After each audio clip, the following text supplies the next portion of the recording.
So today's a big day for the coral bells. Like I've said in the past, this used to all be one plant, and then I broke it down into different pieces, so they're all their own individual plant now. And so what I'm going to do is I'm going to take this one and I'm going to break that one down into different plants. Let's see if I can show it to you. So you can see it's got these very distinct different plants growing out of here. You can see the definite new young growth on the right. That's all been shooting up since it got planted. But then you can see these two older pieces on the left that are all kind of woody bark. They have like bark on them. And they start getting real crusty around the base. And they start making this kind of dead, fibrous, woody stuff. There's a new little plant growing out of there. That's cool. That'll look like this eventually. But you can see this part I've got pulled back. These will be different plants. Alright, there it is. You can get a much better look at it here. This actually is severed here now that I'm seeing this closely. Look at that.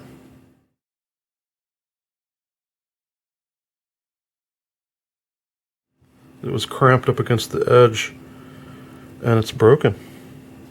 It's probably not salvageable. Then again, it is partially attached to the plant, isn't it?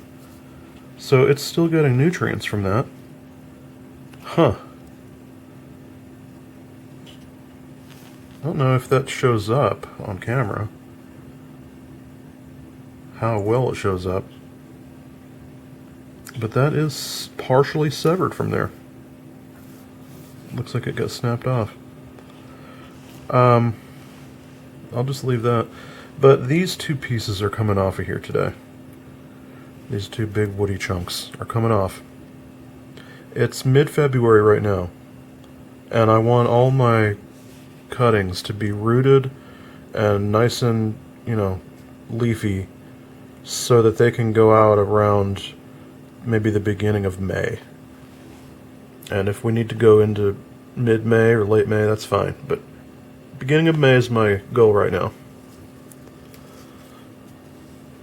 So I'm going to wash the dirt off of here, and we're going to get a nice look at the roots. So you can see it's got pretty long roots. Pretty good looking. And what we're going to do is we're going to make sure that this plant survives. What I want to do is see how there is a nice root coming out the side of here on that right side. That goes all the way down into a cluster of roots. I want to make sure that I'm going to cut this piece on the right off, and I'm going to include that, and I'm going to maybe include some more root on the left part of it if I can. But I definitely want to get that main piece there.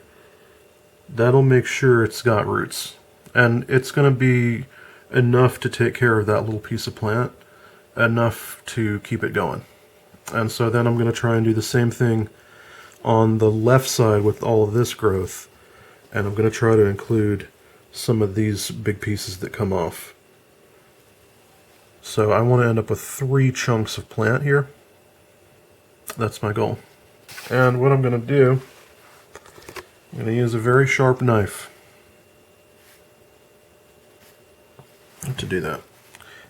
Maybe you could use a razor, a filleting knife, something like that. You just want it to be nice, clean cuts.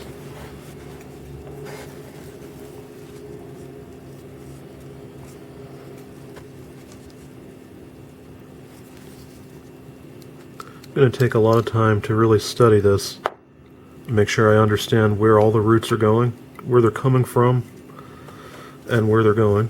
This is actually, you can tell by looking at this, this is the original cutting that came from outside. like 2 years ago. Look at those gnarly roots coming out of the bottom of it. You can tell it really needs this. This is good for Heuchera, for coral bells, to do this to them, because they get these woody deposits all over them, and it chokes out new growth. And that's what it looks like when the plant starts getting old. It starts getting all woody. And it's good for it, actually, for you to do this, to dig it up, cut it into pieces. You don't have to dig it up. I've seen people just just chop a half of it off and leave half in the ground. You know, however you want to do it, but this is the way you keep it going. If I don't get a good shot, you'll have to excuse me, but I need to make sure I do this right. It's more important for me to do this right than it is for me to get a great shot.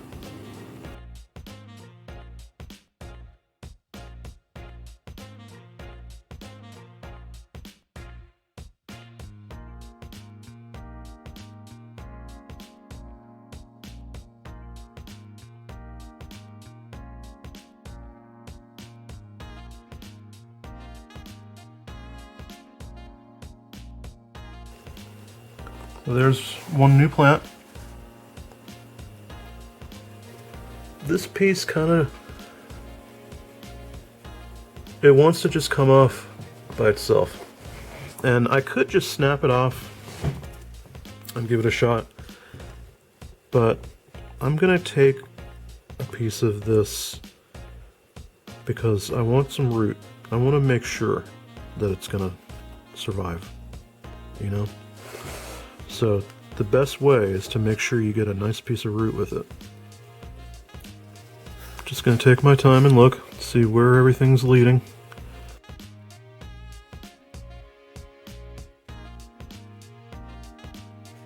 And the place where you took a cut will actually start growing roots after a while too. That's what happened here.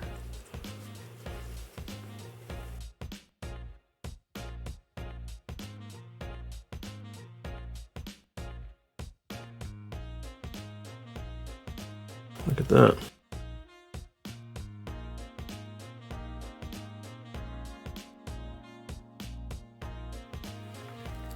Okay. There's this one. It's got a nice amount of root.